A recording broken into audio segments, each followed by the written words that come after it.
มาเลย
สวัสดีคุณผู้ฟังทุกท่านนะเจ้าที่กำลังติดตามรับฟังรายการคุยข่าวอปมชต่างสถานีวิทยุกระจายเสียงแห่งประเทศไทยจังหวัดเชียงใหม่ FM 93.25 เมกะเฮิรตซ์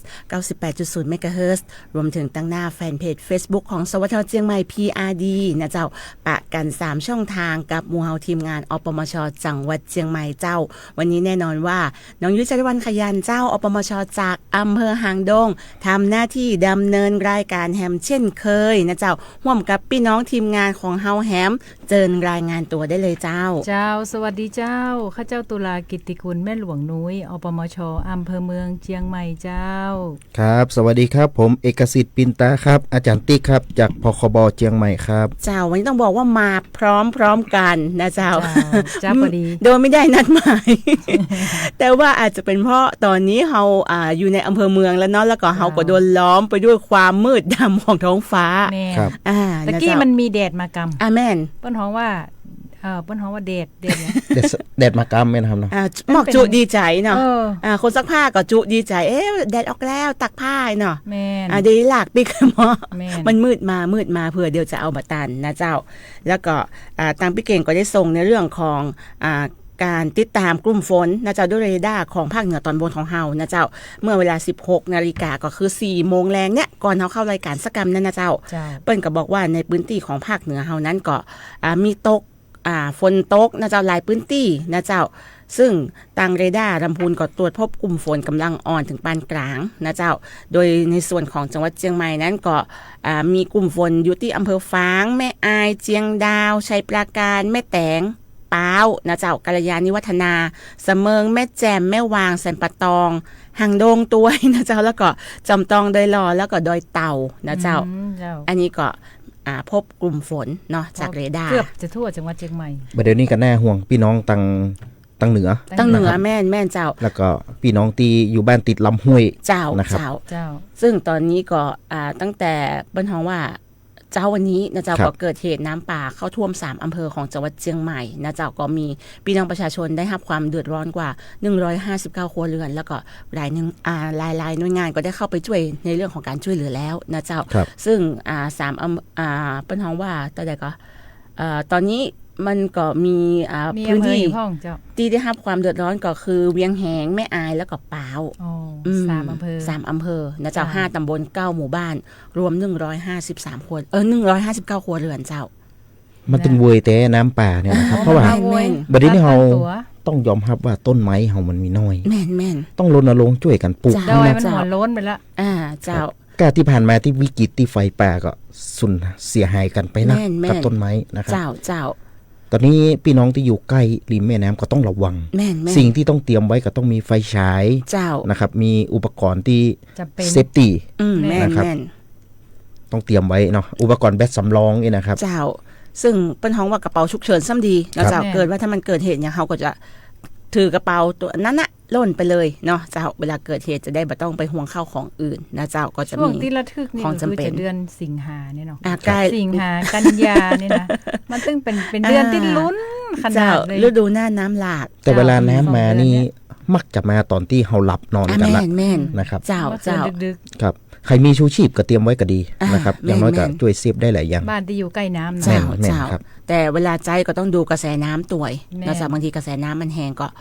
เรือยางธรรมดา หรือว่าเรือที่มันบ่ใช่เรือที่มันมีความต้านทานกระแสน้ำเนี่ยมันก็อาจจะทำให้เกิดอันตรายได้เนาะเจ้าเพราะฉะนั้นก็ติดตามข่าวสารแล้วกันในเรื่องของการคาดหมายลักษณะอากาศหรือว่าการปนพยากรณ์อากาศเนาะจากกรมอุตุนิยมวิทยา อันนี้เขาก็จะช่วยในเรื่องของการวางแผนนะเจ้าโดยเฉพาะอย่างยิ่งพี่น้องที่อยู่ใกล้ลำน้ำสาธารณะอย่างที่เขาว่ากันไปตะกี้นะเจ้า เจ้า ใกล้ทางน้ำไหลใกล้ที่ลาดเชิงเขาที่ลุ่มเนี่ยเนาะ เจ้า ถ้าหากว่ามันมาแน่แล้วบอวางนี้ฝนตกหนักเก็บสิ่งของท่านขึ้นสู่ที่สูงก่อนเนาะเจ้าเพื่อที่จะลดในเรื่องของความเสียหายที่อาจจะเกิดขึ้นจากถ้าหากว่ามันเกิดน้ำป่าไหลหลากน้ำท่วมฉับพลันน้ำล้นตลิ่งเนี่ยนะเจ้าจะเสียหายหนักก็จะเสียหายน้อยลงนะเจ้าหรือว่าไม่ได้รับความเสียหายเลย ก็เตรียมตัวไว้ก่อนดีกว่า เจ้า ถ้าเกิดเหตุขึ้นแต่นี่ เจ้า บ่ต้องห่วงทรัพย์สิน ะ เอา แม่น ชีวิตก่อน แม่น นะครับบางเตือนี่เวลาเกิดเหตุเนี่ย เจ้า เฮาจังเป็นห่วงทรัพย์สิน แม่น นะครับ เจ้า ถ้ามันเกิดฉุกเฉินแต่เอาตัวเฮาออกมาก่อน เอาตัวเก่า แม่ แม่ น นค แม่ รับ นแม่นทรัพย์สินยังเสาะได้แต่ แม่ ถ้าน ชีวิต แม่น เฮาบ่มีนะมันไปเสาะหาต่อบ่ได้แล้วนะเจ้ายิ่ง ถ้าจะคือดีนี่อีก็ได้ เจ้า เอาทรัพย์สินน่ะติดตัวไว้ก่อน เกินมันน่าเกินแล้วไม่หลวงยังไงนะ ก็คือว่าหมายความว่าเฮา เอาที่ปอไปได้ไอ้เนาะ เตรียมการพวกเขาเตรียมพร้อม เจ้า เ อันไหนที่มัน เอาสิ่งของที่มีค่า แม่น ติดตัวไว้ก่อนเฮาฮู้ว่า แต่ติดตัวนั่งก็บ่ดีนะ วิกฤตเออ ประเด็นนี้ต้องตื่นตัว เจ้า แต่บั แม่ ด น นี้ตื่นตระหนก แม่นเจ้า แต่ตอนนี้ในหลายพื้นที่เนี่ยมันเกิดขึ้นแล้วนะ เจ้า ครับ เจ้า โดยเฉพาะสามอำเภอที่อู้ไปตะกี้ นะเจ้า ในเวียงเฮานี่ก็บ่ใช่ว่าจะไว้ใจได้นะครับ แม่น ถ้าน้ำต่างดอยสุเทพ เจ้า น้ำป่าลงมาก็ แม่น เริ่มมา โด ตั้ ย ง เฉ แต่ม พาะ ช พี่น้องต่างประเทศ แม่น ได้รับผลกระทบเต็มๆ เพราะว่าตะกี้มาต่างประแดดนะเจ้าก็รู้สึกว่าปริมาณน้ำปิงก็เพิ่มสูงขึ้นอย่างต่อ รู้สึ เนื่ ก อง น้ำเปลี่ยนสีเลยเนาะ แม่นเจ้าเป็นสีแต่ว่าชาเย็นมันเหลือชาเย็นมันจะ เป็ เป็น น สี ยังไง เปอร์ ตั้งห่างดงก็บ่ใช่ว่าจะไว้ใจได้ แม่น ตรง เจ้า แน่กัดฝรั่งเนาะก็เคย แม่ มี น แล้วทะลักมา เจ้า นะครับ เป็นเครดิตต่อเข้าต่างอำเภอหางดงของน้องยุ้ยตัวย แม่นนะครับเพราะว่าเส้นทางน้ำนะครับ เจ้า บ่เดียวก็โดนปิดไปหลายที่ แม่น ด้วยการก่อสร้างด้วยคาเฟ่ แม่น ก็ดีอันยังก็ดีหลายอย่าง เจ้า นะครับ การลุกล้ำลำน้ำเนาะ ทำให้น้ำเกิดการเปลี่ยนแปลงเส้นทาง เจ้า ครับ เจ้า ตอนนี้เจ้าหน้าที่กรมชลนี่ก็ต้องทำงานกันหนักแล้ว ครับ ช่วงน้ำท่วมนี่นะ เจ้า วิกฤ เจ้า ตถ้ามันเริ่มวิกฤตนี่จะต้องมีการรายงานข่าวเป็นระยะ แล้วก็แจ้งเตือนพื้นที่ แม่น ต่อๆไปที่ต้องรับน้ำ ว่า เนาะ น้ำจะ เจ้า อยู่ในระดับไหน เจ้า เจ้า เจ้า คือพี่น้องประชาชนนี่จะต้องติดตามรับฟัง แม่ ข่าวสารอย่างใกล้ชิด แม่ เจ้า โดยเฉพาะคนที่อยู่พื้นที่เสี่ยง อ่าน นะครับ นอกจากเรื่องน้ำแล้วดินคนถล่มนี่ก็เป็นเรื่องที่ เจ้า อันตราย แม่น พอสมควรนะครับ โดยเฉพาะผู้ที่จะใช้รถใช้ถนนผ่านเส้นทางที่เป็นเขาเป็นห้วย โอ้อัน นะครับ นี้ช่วงนี้อันตรายเน อัน อะ ตรายต้อง เจ้า ระวังเลยนะครับ ถ้าเป็นไปได้ก็หลีกเลี่ยงก่อน ครับ เนาะ แม่น มันต้องไปเตื้อ แม่น เจ้า แต่ว่าถ้าสมมติประจวบเหมาะไปเจอเหตุมันน่าจะไปได้อยู่ก่อนทั้งที่ดินกำลังเริ่มสไลด์ลงมาอันน่าห่วง ครับ แม่น นะเจ้า บะหินเยอะลงมากระลกปกแป๊กเนี่ยนะ เจ้า มัน แม่ ดีไปเลย มันเสี่ยง นะครับ เกินไป แม่ เนาะเจ้า เพราะฉะนั้นก็ต้องตรวจดูสภาพดินฟ้าอากาศตรวจดูเส้นทางการเดินทางของท่านตัวยนะจ๊ะเพื่อความปลอดภัยบอกว่าจะเป็นในส่วนของชีวิตหรือว่าทรัพย์สินของท่านเองเนาะเจ้า เฮาก็ปรารถนาดีเนาะเจ้าอยากจะให้ทุกท่านนั้นปลอดภัยในเรื่องของฟ้าฝนบัดเดี๋ยวนี้มันก็เพราะว่ามันเปลี่ยนไปนะเจ้าบางทีอาจจะเกินความคาดหมายก็ได้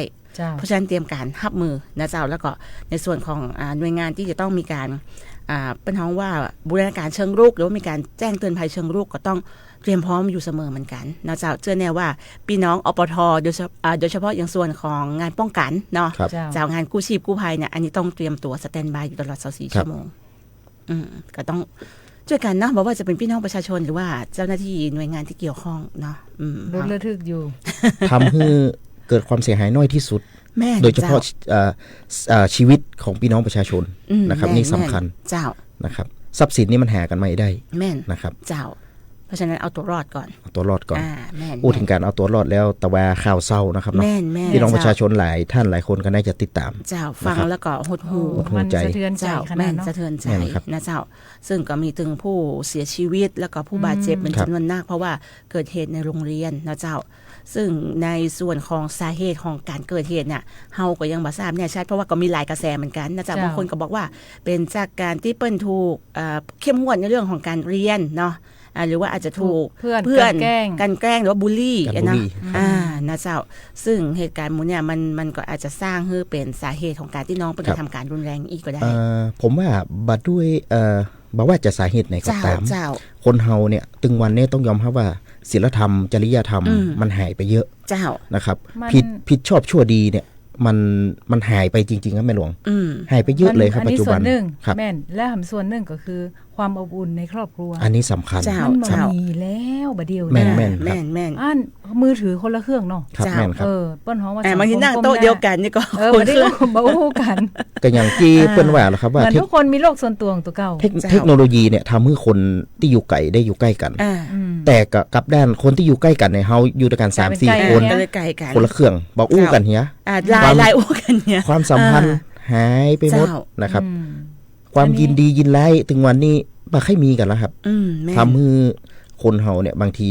เปิ้นมองว่าขาดที่ปรึกษาขาดคนอู้ขาดอะไรอย่างก็บ่ฮู้จะไปอู้กับใครถึงวันนี้ก็อู้กับ AI กันนะครับแม่นเจ้าอยากจะฮู้หยังก็เข้าไปอู้กับ AI นะเจ้าโดยลืมเรื่องในเรื่องของการปฏิสันฐานเนาะปฏิสัมภาษณ์กับคนรอบข้างบอกว่าจะเป็นคนในครอบครัวหรือว่าเพื่อนฝูงหรือว่าคนที่อยู่ในสังคมเดียวกันที่ทำงานเดียวกันอยากจะให้ฝากแต่ว่าบางครอบครัวนี่เพิ่นก็จะนะเพิ่นจะมีกฎเนาะกินข้าวเอาตะกร้าวางห้านเอามือถือคนละเครื่องเอาวางก่อนเนาะจะเป็นข้อตกลงเนาะบ่ต้องอู้กันเรื่องโทรศัพท์เด้อคือบ่ต้องเอามาเล่นเด้อในยามที่เฮากำลังกินข้าวถ้าอี้มันก็ดีไปอย่างนะเจ้ามันจะมีมันจะได้อู้ปรึกษาหารือกันอู้กันเรื่องสปาเฮล่าเนาะไปเรื่อยอ่ะกะเพราะว่าช่วงเวลาที่กินข้าวพร้อมกันเนี่ยอาจจะเป็นอาหารเย็นนะเจ้าก็จะเป็นช่วงที่เฮาได้มาใช้เวลาร่วมกันได้เล่าสารทุกข์สุขดิบเหตุการณ์ที่เฮาเจอในชีวิตประจำวันนี่นะกันได้ฟังถึงเวลาแล้วที่เฮาต้องมาตระหนักเฮาลำพอตกเก่าเฮาได้ครับตื่นเจ้ามาสิ่งแรกที่เฮาเปียคือเฮาต้องยอมรับเลยคือโทรศัพท์แม่เช็คข่าวสารเนาะถึงเวลาแล้วที่เฮาต้องมาตระหนักว่าชีวิตความเป็นอยู่เฮาสมัยก่อนเนี่ยมันดีกว่านี้เยอะเลยนะครับแต่เดี๋ยวนี้เนี่ยมีเทคโนโลยีมีอย่างเยอะแยะมากมายแต่ทำไมคุณภาพชีวิตของหมู่เฮาเนี่ยมันไม่ค่อยดีกันแล้วก็ความสุขที่แท้จริงเนี่ยมันหายไปไหนหมดเป็นเพราะว่ามันเจริญในส่วนของวัตถุความเจริญนี่มันเจริญไปตามวัตถุแต่ว่าจิตใจของคนเฮาเนี่ยมันถอยหลังลงแม่นอันนี้ก็ต้องให้ฝากท่านผู้ฟังทางบ้านตัวเจ้านะครับว่าที่แม่หลวงก็ติดตามข่าวมาในรถนะครับฟังข่าวมาเรื่องเนี้ยเปิ้นก็บอกว่าตอนนี้ต้องตระหนักในเรื่องของด้านการศึกษาสถานศึกษาเจ้าต้องให้ความสำคัญละอ่อนพ่องเนาะบางทีละอ่อนอาจจะมีปัญหาอะไรอย่างเงี้ยนะมันก็จะมีเนาะอันนี้ที่มันก็จะมีบางเคสบางอย่างเงี้ยครูบาอาจารย์อาจจะบ่ได้สนใจใส่ใจละอ่อนถ้าละอ่อนเปิ้นไปอู้อย่างที่ฟังอีเนาะเหมือนไปฟ้องครูอย่างเนาะอันนี้คือความสำคัญกับละอ่อนหน่อยแม่นเจ้าบางทีท่านมองว่าบ่สำคัญนะแต่เรื่องที่ละอ่อนมันเป็นเรื่องใหญ่มันเป็นเรื่องใหญ่นะแม่นต้องรับฟังปัญหาละอ่อนแม่หลวงคิดว่าต้องมีการพัฒนาละในเรื่องของสถาบันการศึกษาอย่างเนี้ยคือต้องมาอู้กันละตึ้งครอบครัวตัวเนาะครับ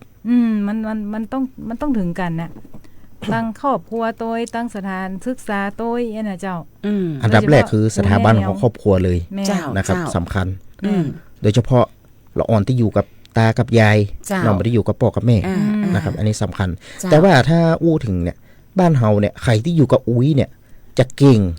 ละอ่อนบ้านเฮานะ เจ้า นะครับ ที่อยู่กับป้าอุ้ยแม่อุ้ยเนี่ยจะมีทักษะชีวิตที่ดี อืม นะครับ ถ้าเปรียบเทียบ เก่า นะ ได้เนาะ แม่น เจ้า ครับ ก็ต้องเป็นทางว่ามันเป็นเรียนสองด้านเนาะ ครับ แม่ ในมุมมองของผู้ปกครองหรือว่า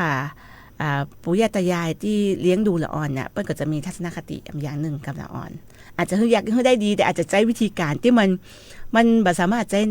ในเป็นว่าสภาพสังคมในปัจจุบันได้เนาะแต่ว่าละอ่อนก็อาจจะได้รับอิทธิพลจากเปื้อนจากเรื่องของสื่อนะเจ้าก็อาจจะมองในส่วนของผู้ปกครองมีความจุกจิกจู้จี้ไม่อยากจะสนใจเนาะมันก็เป็นไปได้เพราะฉะนั้นจะแยกได้ให้มันอยู่ตรงกลาง เจ้าแล้วก็จะมีอย่างเคสหนึ่งเนอะที่ เจ้า แม่หลวงได้เจอด้วยตัวเก่า อันนี้พ่อแม่เพิ่นก็โทรมาเล่าฟัง เจ้า ลูกเปิ้นอู้บ่ได้ ครับ 3 ขวบละ เจ้า อู้ห้องพ่อห้องแม่ก็บ่ได้ว่ะ ครับ เลยต้องไปพัฒนาการละอ่อนใหม่ละ เจ้า ก็คือประเด็นนี้ต้องรักษานะ แม่น ละอ่อนคนนั้นต้องได้รับการศึกษาก็ไปดีดูละอ่อน เจ้า อันนี้มันก็จะเกี่ยวกับเรื่องของโซเชียลตัวเอง แม่น เพราะว่า เขาดูโทรศัพท์ตั้งแต่อายุยังน้อยแม่ก็เจ้า ละอ่อนให้งอแง เป็นของว่าออทิสติกเทียม คือถ้าบ่ได้อู้กับละอ่อนไง เจ้า บ่ได้ฝึกพูดบ่มีการอู้ ปฏิสัมพันธ์กัน เอ เนาะ อห้องพ่อห้องแม่อย่าเปิ้น เจ้า บ่ได้สอนเหมือน ครับ สมัยแต่ก่อนเมื่อเฮาเป็นละอ่อนเนาะ เจ้า แต่ก่อนนี่เฮาละอ่อนน้อยๆนี่เฮาอู้ได้ละ แม่น 2-3 ขวบนี่เริ่มอู้ห้องพ่อ เจ้า ห้องแม่ห้องปู่ห้องย่าเนี่ยตา เจ้า ยายห้องได้หมดเนี่ย เจ้า เพราะฉะนั้นบางทีหันคลิปของสสก็บอกว่าของเล่นที่ดีที่สุดของลูกเนี่ยตั้งแต่สมัยน้อยๆก็คือพ่อกับแม่ ครับ แม่ ก็คือต้องให้เวลากับลูกมันมากขึ้นนะจ๊ะอาจจะต้องบอกว่าเวลาที่ลูกจะอยู่กับเฮาเนี่ยช่วงที่เป็นละอ่อนจะถึงประมาณ12-13เนี่ยหลังจากนั้นเปิ้ลจะเริ่มมีสังคมของเปิ้ลละ เจ้า เปิ้ลจะบ่ค่อยได้คลุกคลีกับพ่อแม่เนาะมีสังคมในโรงเรียนมีเพื่อนมีฝูงเนี่ยนะเจ้าเปิ้ลก็จะเริ่มเข้าหาเพื่อนหาฝูงนักกว่าพ่อกับแม่นะเจ้า ครับ เพราะฉะนั้นก็ในเป็นช่วงที่มันจะต้องปลูกฝังหรือว่าช่วงที่ใกล้ชิดกันเนี่ยก็ใช้เวลาด้วยกันให้มันนักๆดีกว่า มาเดี๋ยวนี้ก็ต้องกลับยังไม่หลวงก็มีหลานอยู่คนหนึง เจ้า เนาะก็วัยประมาณ10กว่า11 ขวบเนี่ย ตอนนี้ก็จะฮื้อเล่นมือถือเนี่ยจะฮื้อดูเป็นเวลาละ เจ้า เนาะเขาต้อง เจ้ามี มีเวลาให้เขาว่า1 ชั่วโมง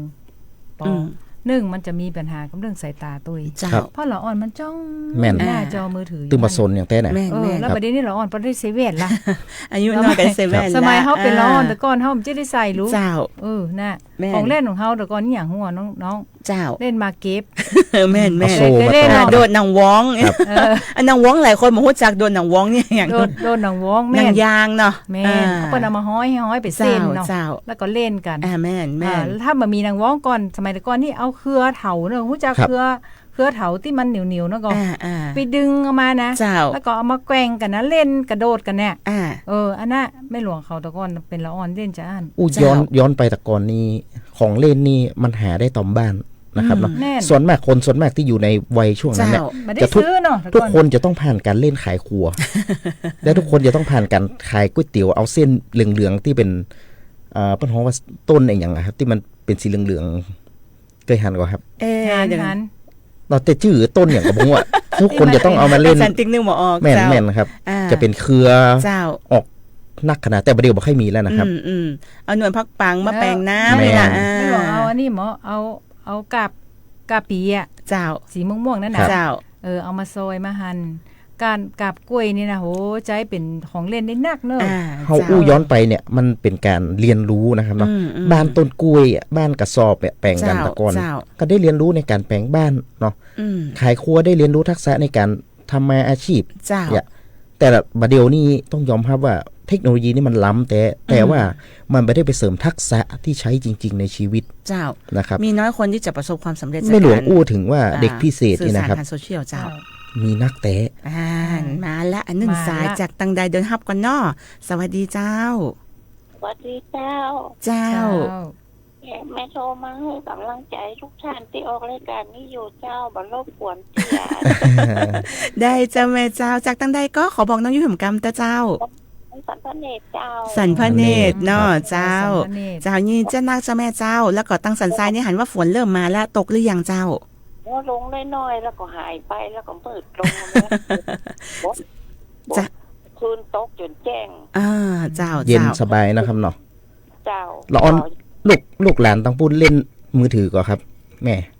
เ ฮือเล่นถ้าโรงเรียนเปิดนี่ฮือเล่นชั่วโมงเดียววัน เป็นเวลา ครับ ดีเจ้า เจ้า คือเล่นเป็นเวลาน่าดีละ ปิดนี่ฮือเล่น2 ชั่วโมง แต่ ครับ ต้องอย่างฮือแล้วก่อน เจ้า เป็นบ้านการจองช่วยพ่อแม่พัดผ้าพักครัว ครับ โดย เจ้าเจ้า หลานนี่เป็นลูกของหลาน ซึ่งเป็นลูกของน้องสาวเจ้า ครับ เจ้าเจ้า เป็นเลนแล้วเนาะ เป็นเด็กพิเศษโดย เจ้า เจ้า ดีเจ้า เนี่ยฮันยานี่อะกะ เจ้าน้องๆจะได้มีสมาธิ ครับ ได้เป็นคนเก่งนี่ จ้ะ อย่างได้มอดอะครูเรียนนี่ยังชอบแค่อย่างได้ที่1 มอดอะจ้ะ ครับ ดีเจ้าดีเจ้า แต่แสดงว่าแม่เขาสอนมาดีเนาะ เจ้า สอนดี แล้วก็ไปดีที่โรงเรียนแหมก็เวลาบัดได้ไปโรงเรียนนี่นั่งง่ายเป็นดีดูอ่ะค่อยไปโรงเรียนไป เคยไปโรงเรียน เอาแต่ เจ้า ไหนเนี่ยโอ้ให้บอกไปโรงเรียน อันนี้ให้ไปโรงเรียน เจ้าก็ต้องช่วยกันพอช่วยกันกอยนะเจ้า เจ้ายินดีเจ้านักเจ้าแม่เจ้าขอบคุณสำหรับกำลังใจเจ้า ผู้มาใหม่ฝากคิดถึงแทนพ่อหลวงตัดสายตัว เจ้าคิดว่าน่าจะฟังอยู่ได้เจ้า ผมเห็นมาเลยถ่ายจากไปอันนี้อันเรื่อง เลี้ยง เป็ด เป็ด น่ะจะไปซอกเป็ดอยู่ เจ้ายินดีเจ้าแม่เจ้าขอบคุณนักๆเจ้า ดีจ้า ครับ เจ้าสวัสดีเจ้า ตอนนี้ป้าหลวงชาติอำเปาะอำปล่อยเป็ดอยู่ กลัวเป็ดตายเพราะซื้อมาแปลง ซ้ำเข้าหน้าฝนนะครับเนาะ เป็ดกูเป็ดบะลอยน้ เออ ตะกี้อู้กันค้างไว้ที่แม่หลวง เจ้า ว่ามีเด็กพิเศษเยอะ ำแม่ แม่นครับ เด็กพิ ผม เศษนี่นะมันมี2 อย่างเนอะบางคนมีพรสวรรค์ในตัว เจ้า จะเป็นละออนที่เก่ง เจ้า ครับ ความสามารถเฉพาะตัวเลย อั อันนี้นะยอมรับ เจ้า อืม ผมมีโอกาสได้ถามเจ้าหน้าที่ที่ศูนย์ศรีนครินทร์ เจ้า ที่เปิ้นดูแลเด็กพิเศษที่แม่ริม เจ้า เปิ้นบอกว่าเนี่ยปัญหานี้เกิดมาตั้งแต่คุณแม่ตั้งครรภ์ละ เจ้า นะครับโดยสภาวะอย่างต่างๆ ความเครียดก็อย่างก็เนี่ยนะครับ ความเครียดจากแม่กะ เริ่มตั้งแต่ตอนท้องเลยค ต รั อบ น เจ้า ท้อง ใช่ครับ เจ้า อ๋อมันเป็นสายเลือดอะเนาะ อ่า แม่นครับ แล้วก็ละออนเกิดมาก็มาเจอสภาวะอย่างที่มันหลายอย่าง เทศบาลตำบลหนองปลาข้าง เจ้า อันนี้จะขออู้ให้ฟังหน่อยว่าเฮาได้เปิดห้องบ้านห้องนี้มีรัก เจ้า ซึ่งก็ไม่น่าเชื่อว่าโอ้โหมีเด็กพิเศษเยอะมากเลยค เฉ รับ พาะละออนพิเศษโดย ถูกต้อง เฉพาะ ครับ เจ้า พิเศษมันมีพิเศษหลายด้าน เจ้า อย่างที่แม่หลวงว่าบางคนมีความสามารถเก่ง บางคน เจ้า บ่อู้ บ่ อู้เลยสื่อสารบ่ได้เลย เจ้า บางคนบ่ได้ยินอะไรอย่างนี้ครับหลายๆอย่าง ซึ่งโครงการนี้ถือว่าเป็นโครงการที่ดีมาก เจ้า ๆทำให้น้องๆมีพัฒนาการที่ดีขึ้น ผมก็อยากให้หลายๆอปท เจ้า นะครับได้เล็งเห็นถึงปัญหาตรงนี้แล้วก็นำไปใช้ทุกๆพื้นที่ของท่าน เจ้า เพราะว่าอย่างครับถ้าสมมตินำไปรักษาที่ศูนย์ศรีนครินทร์ เจ้า ฟรีจริงนะครับ ฟรีสำหรับเด็ก ผู้ปกครองต้องอยู่กับลูก เจ้า ซึ่งไปอยู่เนี่ยก็ต้องมีค่ากินค่าอย่างก็ต้องเสี่ยงตังค์ เจ้า ซึ่งในการรักษาต่อคลอดเนี่ยใช้เวลาหลายอาทิตย์นะครับอันนี้จะเป็นค่าใช้จ่ายที่จะเกิดขึ้นกับ อ๋ ตั อ วผู้ คื ป อก ถ้า ครอง ไปที่ห้านี่ผู้ปกครองต้องเฝ้า ต้องเฝ้าลูกครับ แต่ว่าที่หนองปลาข้างนี่จะได้เจ้า หนองปลาข้างนี่ก็จะมีเป็นอาทิตย์นะครับ ผู้ปกครองก็ไปส่งได้ จันทร์ถึง เป็นคนในพื้นที่แม่นครับ จะมีห่วงเวลา เช่นจันทร์พุธศุกร์เสาร์อาทิตย์เนี่ยครับ เจ้า ไป แต่ ส่งบ่ต้องเฝ้าก็ได้ ผู้ปกครองก็ต้องอยู่ตัวผู้ปกครองก็ต้องเรียนรู้ตัวเอง แม่น อ๋อ เพื่อที่จะไปดูแลต่อ แม่น แล้วน้องๆก็ไปอยู่ที่บ้าน ว่า แม่น มันใกล้บ้านเฮา มันใกล้บ้าน เจ้า แต่จะรองรับได้เฉพาะคนในชุมชน เจ้า นะครับ เจ้า ถ้าฉะนั้นแล้วถ้ามีทุกอปทมันก็จะดี ก็ถือว่าเป็นเรื่องที่ดีเจ้า อย่างบางจังหวัดเนี่ยเพิ่นมามีศูนย์ที่ดูแลเหมือนกับ เจ้า จังหวัดเชียงใหม่นะครับ เจ้า เพิ่นก็ต้องเอาลูกเนี่ยมาที่ศูนย์ศรีนครินทร์ที่แม่ริม เจ้า แต่ทีเนี้ยบางครอบครัวเนี่ยมีฐานะยากจน เจ้า โอเคมันมีค่ารถแม้ก็จริงมีรถจากอปทที่บ้านมาส่ง เจ้า แต่ในช่วงของการกินอยู่ของผู้ปกครองเนี่ย เจ้า ซึ่งเปิ้นก็บอกมีงบประมาณอย่างสนับสนุนตรงท่านนะครับ เจ้า ซึ่งมันเยอะมากนะครับ ก็เลยสนับสนุนได้แค่เฉพาะเด็ก เจ้า เพราะว่าต้องนอนที่หั่นแล้วก็ต้องเรียนรู้พัฒนาการ แต่เด็กนี่เป็นฟรีคืออยู่แล้วที่ ฟรี ห้า คืออยู่แล้วครับแม่น แต่ ค ว่า รับ ผู้ปกครอง มันมี นี่ ค่าใช้จ่าย ออก แต่ว่า ออก เฉ จ่าย พาะ เอง ผู้ปกครองที่ต้อง แม่น มีค่าใช้จ่าย แม่ ใน นครับ การ แม่น มาร่วมดูแลเนาะ แม่นครับ เจ้า ก็อยากให้ทุกอปทเนาะนะครับได้มีตรงนี้นะครับ เจ้า การบริการพี่น้องประชาชนในพื้นที่ แม่น เนาะ แม่นครับ เพราะว่าลูกหลานเฮาละอ่อนในวันนี้คือคนใหญ่ในวันข้างหน้า เจ้า ถ้าละอ่อนไปได้รับการพัฒนาตรงเนี้ยต่อไปก็จะเป็นปัญหาที่ใหญ่มากๆเลยนะครับ จะรักษาเปิ้นตั้งแต่เนิ่นๆเนี่ยเนาะ รักษาตั้งแต่น้อย เจ้า ๆคือละอ่อนอยู่ในสังคมได้ตามปกติ อืม จะถือว่าเป็นเรื่องที่ดีมากๆครับ เจ้า เจ้า บางทีการคาดหวังให้เราออนเป็นคนเก่งเนี่ยมันเก่งมันมีหลายอย่างนะจ๊ะแต่ว่าบางทีเก่งแล้วก็อยู่ในสังคมบ่ได้ปรับตัวบ่ได้อันนี้ก็เป็นปัญหาเหมือนกันเพราะฉะนั้นเราจะแยกได้ให้มันเป็นคำว่า IQ ไปกับ EQ ทั้งด้านอารมณ์ทั้งด้านสติปัญญาไปด้วยกันนี่นะแม่นเจ้าถึงวันนี้ความเก่งนี่มาสำคัญเท่ากับคนที่มีคุณธรรมและก็จริยธรรมรู้จักผิดชอบชั่วดีนะครับอันนี้จะเป็นเรื่องที่เขาต้องมาตระหนักถึงกันแล้วว่าไอ้ตรงเนี้ยมันสำคัญกับความเก่งเพราะว่าเก่งนี่มันสามารถเรียนรู้และจะพัฒนากันได้นะครับเพราะว่าทางอารมณ์เนี่ยสำคัญที่สุดแม่นแล้วครับขอให้ละอ่อนคนนั้นเป็นคนดีเนาะคนดีครับเจ้ามีคุณผู้ฟังเฮาตั้งหน้าเพจนะเจ้าคุณแก้วตาเนาะฉะนั้นที่นี่ครัวลุงไทยแก๊สนะเจ้าไม่แน่ใจว่าอยู่ตรงไหนเนาะเขาบอกว่าเส้นฝอยๆที่อาจารย์ติ๊กว่าตะกี้สีเหลืองที่ออกมาจากต้นชาเจ้าที่เอามาเล่นเป็นเส้นก๋วยเตี๋ยวเคยเล่นอยู่ไว้คำตอบมาแล้วขอบคุณจนาเจ้าเป็นยังก็เป็นเส้นสีเหลืองที่ออกมาจากต้นชาอ่ะน้องไอ้ฝอยคำไอ้อย่างสักอย่างครับสักอย่างเนี่ยประมาณเนี่ยก็แม่นะประมาณเนี่ยท่านผู้ชมไข่ที่ม้วนขึ้นเป็นแม่นครับตั้งบนต้นไม้นั่นนะแล้วเม็ดของเปิ่นเนี่ยจงที่ไหนออกที่หั่นนะครับแต่ประเดี๋ยวนี้บ่ค่อยมีละเขียมละเจ้าก็ขอบคุณที่ให้ความรู้มาด้วยนะจ๊ะน้องอยู่กันนึกมันเป็นต้นอะไรอย่างกันนึกว่าออกเหมือนกันละอ่อนป้าใจละอ่อนไม่ยิงนี่จะเล่นคนละอย่างสมัยก่อนของป้าใจนี่จะมีแอคเซสซอรี่เยอะน้อยเล่นลูกข่างกันเล่นลูกแก้วเจ้าหลายอย่างลูกแก้วยิงโกงไงแม่นมันเป็นทักษะชีวิตมาเป็นปืนเนี่ยอันนี้ยังสายกลางไม่ยิงป้าใจเล่นด้วยกันได้เจ้าแต่ว่าละออนมันยิงนี่ส่วนใหญ่ก็เล่นขี้ดินก็ยังเอาน้ำแตวขี้เปิดเนาะแล้วก็หยอดลงหลุมในขี้ดินแบ่งขนมโคกแล้วละอ่อนเคยอยู่เจ้านี่ก็เคยเล่นแล้วละอ่อนตะก่อนจะมีสุขภาพร่างกายแข็งแรงเพราะอย่างหัวครับเพราะว่าโทรศัพท์อย่างนี้แทบจะไม่ได้เล่นกันเลยดูทีวีก็ดูด้วยกันเป็นหมู่ดูเสร็จเรียบร้อยแล้วก็ไปวิ่งเล่นกันมะเร็งแม่พ่อใจก็อย่าเตะบอลนะครับคานโกอย่างนี้ไม้สางครับสมัยก่อนนี่ทีวีนี่เป็นนั่นขาวดำแม่นครับต้องไปดูเป็นหมู่เป็นจุ้มอันเป็นมาเปิดแม่นครับแล้วถ้ามาเปรียบเทียบถึงวันเนี่ยเจ้าหลายๆอย่างที่การออกกำลังกายเนี่ยส่วนมากจะเป็นออกกำลังกายคอนเทนต์ที่มากกว่าในการออกกำลังกายจริงๆนะครับถ้าอย่างตะกอนเนี่ยวิ่งเล่นกันจริงเราเหงื่อออกแต่ทำให้สุขภาพร่างกายแข็งแรงเชื้อไวรัสอย่างเนี้ยไม่ค่อยมีเลยถ้าลองเปรียบเทียบต้านทานลองเปรียบเทียบกับลูกหลานเฮาสมัยบัดเดียวเอะหน่อยนอนโรงพยาบาลแล้วเอะหน่อยนอนโรงพยาบาลแล้วเป็นเรื่องจริงภูมิต้านทานบะหมี่ไงภูมิแพ้เจ้าถ้าเป็นคนสมัยก่อนไม่ฮ้องว่าต้องหือออนได้ถาดดินพ่องได้ออกไปวิ่งเล่นเนี่ยนะเจ้าห้องไม่ได้ใส่เกิบหรอเขาเล่นแม่มันยังนี่บ่ได้เจ้าไม่จะบอกว่าเชื้อโรคจะเข้าเท้าตีนนั่นเนี่ยมีก็ขี้ดินขี้ทรายขี้เป๊ะสปะอย่างอ่ะจะเป็นยังเจ็บบ่ไข้บ่เมื่อยแต่ว่ามีที่เปิ้นทำการบำบัดในปียุ้ยเจ้าเปิ้นคือถอดเกือบเดินประเดี๋ยวนี้เริ่มจะย้อนมาแบบนั้นละหลายๆที่เริ่มที่จะทำแม่นครับเดินบนดินบนเพื่อให้เฮาร่างกายให้เฮารับแร่ธาตุนะครับเพื่อไปปรับสมดุลร่างกายเฮาอันนี้เป็นเรื่องแต่ท่านลองบ่ใส่เกือบแล้วเดินท่านจะรู้สึกผ่อนคลายนะครับแต่ว่าพื้นที่ท่านเดินนี่มันต้องดีหน่อยนะเป็นดินเป็นอย่างเงี้ยดินนี่เนาะเป็นบนหญ้าอีเนาะแม่นครับเขาจะรู้สึกผ่อนคลายอันนี้เป็นเรื่องแต่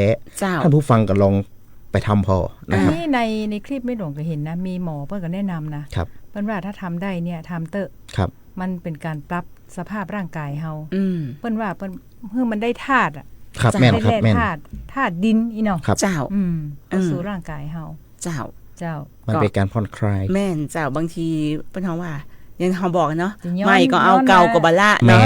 เอาทั้งสองอย่างแม่นบัดนี้จะย้อนไปอันแต่ครับคนยังชอบไปแอวในป่าในดอยชอบไปวิถีชาวบ้านเนี่ยครับแม่นการท่องเที่ยวแม่นครับกินข้าวสมัยสโลไลฟ์นะจ๊ะเพราะว่าบัดนี้สภาพสังคมมันก็แข่งแย่งแข่งขันแย่งกันกินแย่งกันทำงานแย่งกันใช้ชีวิตนะจ๊ะคนก็เริ่มมองหาความสงบโดยกลับไปอยู่ธรรมชาติแม่เจ้ากลับไปอยู่กับธรรมชาติเพราะว่าสุดท้ายแล้วชีวิตเฮาไม่ได้มีอย่างเลยแม่เจ้าเฮามาถึงจุดหนึ่งของชีวิตนะครับมันไม่ได้มีอย่างเลยเจ้าก ลับไปสู่ธาตุดินน้ำลมไฟแม่นเจ้าเพราะฉะนั้นก็ทำตัวเก่าให้มันมีความสุขในทุกวันดีกว่าเนาะเจ้ามีครอบครัวที่ต้องดูแลก็ให้ความฮักให้ความเอาใจใส่กันเนาะเจ้าก็จะช่วยให้ในเรื่องของข่าวต่างๆอย่างที่เขาได้ยินมาเนี่ยที่บางทีมันเป็นข่าวที่มันหดหูเนี่ยมันอาจจะลดปริมาณลงคือตึงวันนี้ต้องยอมรับว่าท่านผู้ฟังเขาเนี่ยเครียดกันหลายอย่างเครียด กับสภาวะเศรษฐกิจบ่พ เจ้า อก็ต้องมาเจอเรื่องนั้นเรื่องนี้ มันหลายเรื่องไง ที่มันกระทบจิตใจ เจ้า นะครับ อันนี้คนที่ทำแบบเกี่ยวกับนักจิตวิทยานี่ทำงานหนักกันเลยนะถึงวันเนี่ย แม่น นะครับ แม่นแม่นเจ้า ฉะนั้นแล้วเราต้องบำบัดตัวเก่า อืม ทุก คน คน เป็นซึมเศร้าก็นัก แม่นครับสมัยก่อนนี่บ่มีนะแม่หลวงโรคซึมเศร้าคืออย่าง อืม ของ บ่ จัก มี เนาะ แม่นครับ คือมันเป็นสิ่งที่เปิ้นอุบัติใหม่ขึ้นมาเกือบทั้งหมดเนาะ อืม ซึ่งแต่ก่อนก็อาจจะมีเหมือนกัน เจ้า แต่มันไม่ได้มีชื่อว่าต้องเป็นโรคนั้น ได้ โร รุ คน แรง นี้ อย่างขนาดนี้ อ่า ใช่ นะครับ แต่ตอนนี้อัตราการป่วยด้วยโรคซึมเศร้าเนี่ยก็ค่อนข้างที่จะหนักขึ้น ครับ แล้วก็คนที่ป่วยเป็นซึมเศร้าก็อายุลดน้อยลงไปแหม สิ่งที่ดีที่สุดกว่ายาเคมีก็คือการบำบัดด้วยตัวเอง แล้วก็การบำบัดด้วยธรรมชาติ เจ้า เพราะว่ามันมีใครมาทำร้ายเขาได้นอกจากตัวเขาทำร้ายตัวเอง ม นะครับ เจ้า ถ้าหากว่าเป็นท้องว่ามันต้องเปลี่ยน mindset หรือมันเปลี่ยนแนว ถูกต้ ค อ วาง ม ครับ คิดเนาะเจ้า แม่นครับ ฟังดูมันอาจจะเป็นเรื่องยาก แม่ นะเจ้าน อยู่ๆให้เอามาเปลี่ยนเนี่ยมันมาได้มันก็ต้องใช้อาศัยระยะเวลาอยู่เหมือนกัน ใช่ค พู รั ด บ ในเรื่องของโรคซึมเศร้า เจ้า พี่น้องอสมเขาก็ได้ทำเนอะ ครับ มี เจ้า การคัดกรอง ค แบ รั บบ นี้นะคัดกรองในแอป เจ้า ในส่วนของ NCD ตัวนี้นะ เจ้า ครับ เจ้า ก็จะมีสอบถามว่าช่วงระยะเวลา1 อาทิตย์ผ่านมา อืม เราก็ต้องไปถามลูกบ้าน เจ้าว่ามีอาการจะอีก จี้ก็ ครับ เจ้า นะ มันเข้าไปอยู่ในข่ายของการเป็นคนที่อาจจะมีอาการของโรคซึมเศร้าอีกนะเจ้าเพื่อที่จะค้นหาเนาะ แม่น ก่อน แล้วก็จะได้ไปนำสู่ของการบำบัดต่อไป ครับ นะเจ้า ก็อู้ถึงว่าแม่หลวงก็ดูยังแต่ว่าดูรายการโหนกระแสอยู่เนาะ ครับ เจ้า อย่างน้องบางคนเนี่ยที่ว่ามีอาการแบบใช้ความรุนแรง อืม บางคน อืม เฮาดูบ่ออกว่าเป็นละอ่อนเป็นเรียบร้อย ครับ เจ้า พอบ่ออกเลยนะว่าละอ่อนคนนี้ อืม จะเป็น อืม ละอ่อนที่แบบจะต้องใช้ความรุนแรงจะต้องก้าวร้าวอย่างนี้นะ เจ้า น่ะอย่างที่สยามพารากอนเหมือนกันเนาะ ครับ อันนั้นก็อายุ14เนาะ อ่า น่ะ เจ้า เพราะว่าถ้าว่าถอดบทเรียนมันหมู มัน ว่าจะ บ่ ถอด ถอด อย่างนั้นละมัน มัน ถอด ไม่รู้จะทอดจะได้เลยเนาะ แม่น เจ้า นะมันต้องป้องกัน มันต้อง ละ ป้องกัน เจ้า ต้องระวัง มันต้องช่วยกันทุกภาคส่วนตัวบัจเจว่าเป็นของหน้าที่ของหน่วยงานใดหรือว่าของคนใดคนหนึ่งอินะเจ้า อันดับแรกคือสถาบันครอบครัวครับ แม่น สำ เจ้า คัญ เพราะว่าเป็นท้องว่าเราต้องวางแผนเนาะแต่ก่อนเป็นก็มีวางแผนครอบครัวอย่างเป็นว่าเหรอ ครับ ท่านจะมีลูกกี่คนนะเจ้าถ้าใดถึงจะเพียงพอ หมายถึงว่าสามารถที่จะดูแลได้อย่างเพียงพอได้อย่างทั่วถึงนะเจ้า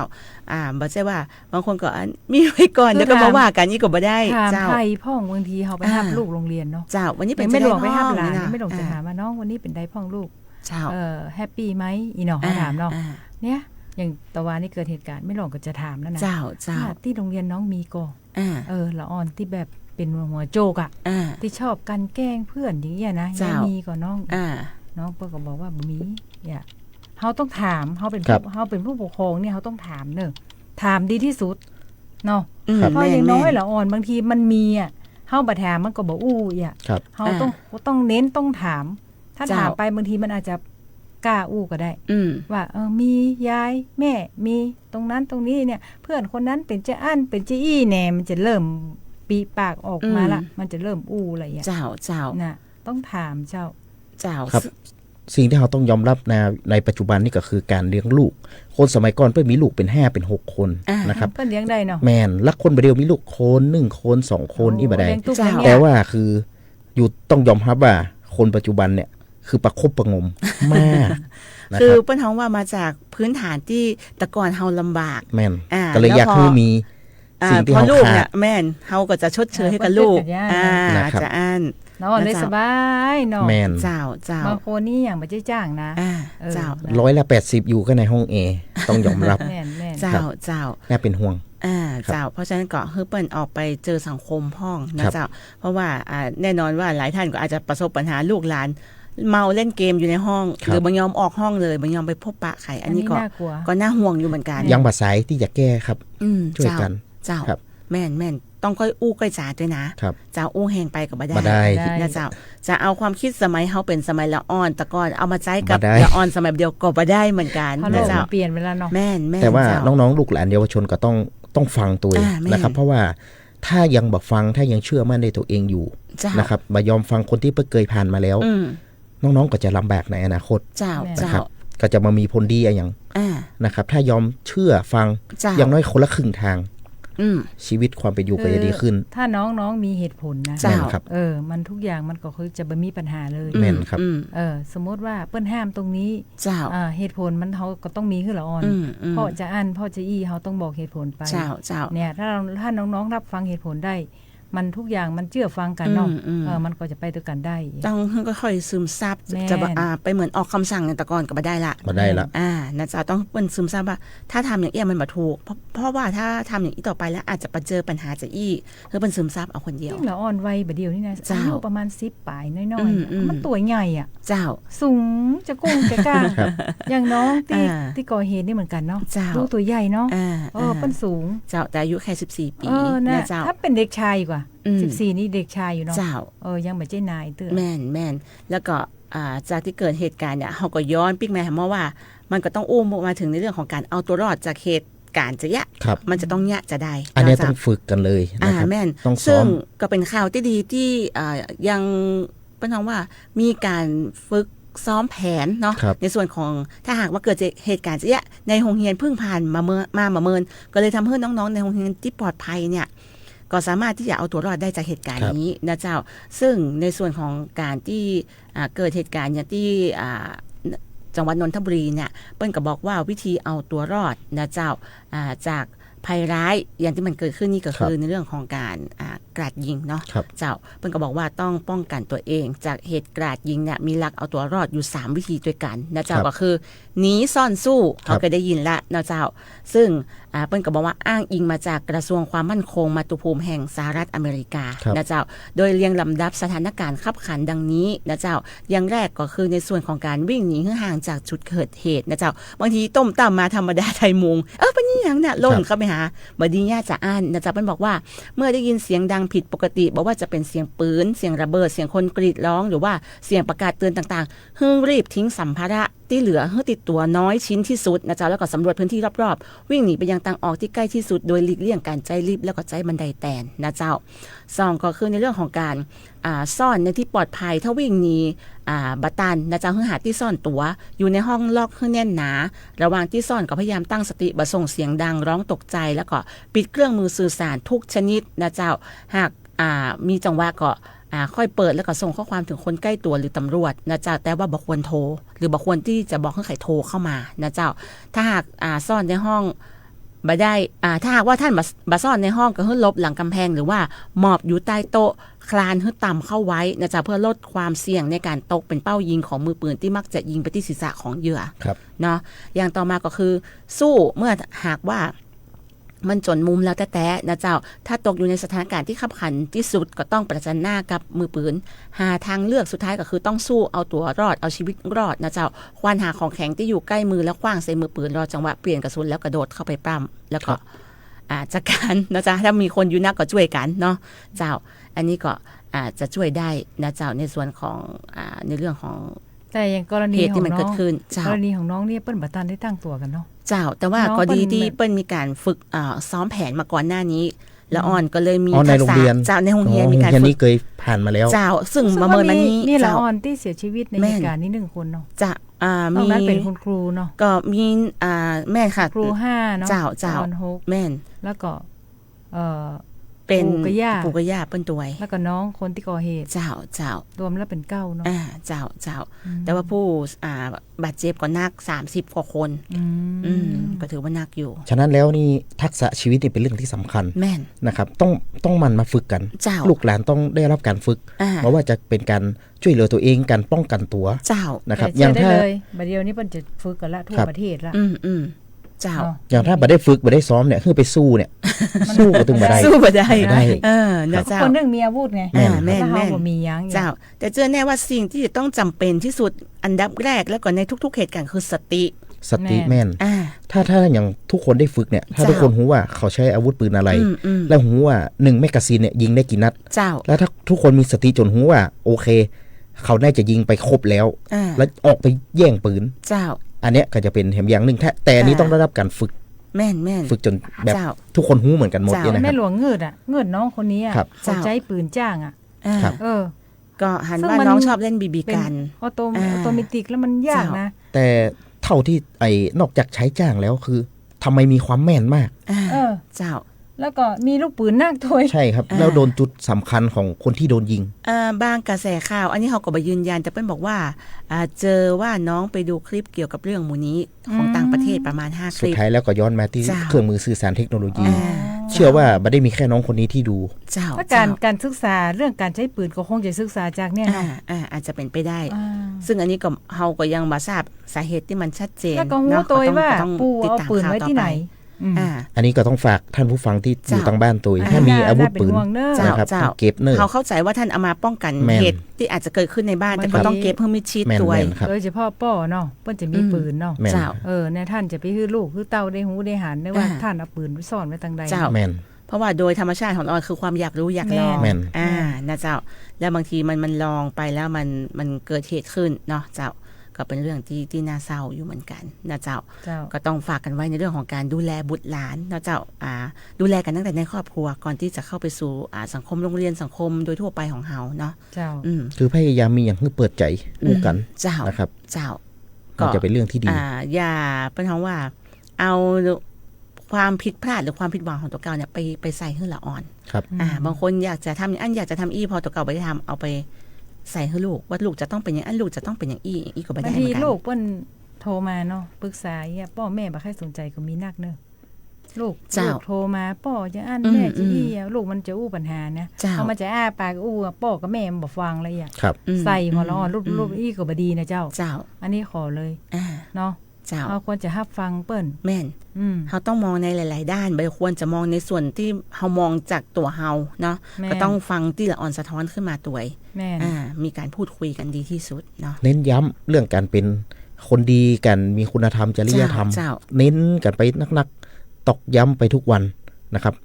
เก่งนี่มันฝึกกันได้ แม่นให้มันซึมซับรู้จักผิดชอบชั่วดี เจ้า สำคัญ เก่ง นะครับ บกลัว แต่ว่าคุณจะต้องมีคุณธรรม ถูก ตัว ต้อง ประเดี๋ยวนี้มันช่วงเข้าภาษาไปวัดไปวาก็ลูกเต้าลูกหลานไปตัวก็ได้นะเจ้าไปฟังรายการธรรมะสัญจร เจ้า ก็ได้นะ ได้ ไป ครับ ไป อย่างน้อยก็ ดีนะ ซึม ช่วง ซับ นี้ ได้ เจ้า แม่ ว่าเดี๋ยวนี้ทางพระสงฆ์ก็จะมีเทคนิคในการเทศน์เนาะ แม่น คือมันเข้าสู่น้องๆวัยรุ่นได้ตัว ธรรมะสัญจรไปนี่ทุกวันเสาร์มาครับแม่หลวง เปิ้นจะมีโปรแกรมของเปิ้นฮะ มัน ตาราง ติวๆแล้วเนอะ เปิ้นจะมีตารางเปิ้นก็เดียวไม่หลวงน่ะนุ้ยจะไปเอาข้อมูลมาแล้วเดี๋ยวจะแจ้ง ได้ ของกลุ่มหนุ่มสาวจังหวัดเชียงใหม่ เจ้า เปิ้นจัดกูปีอ่ะเปิ้นมองว่ารถด่วนขบวนพิเศษ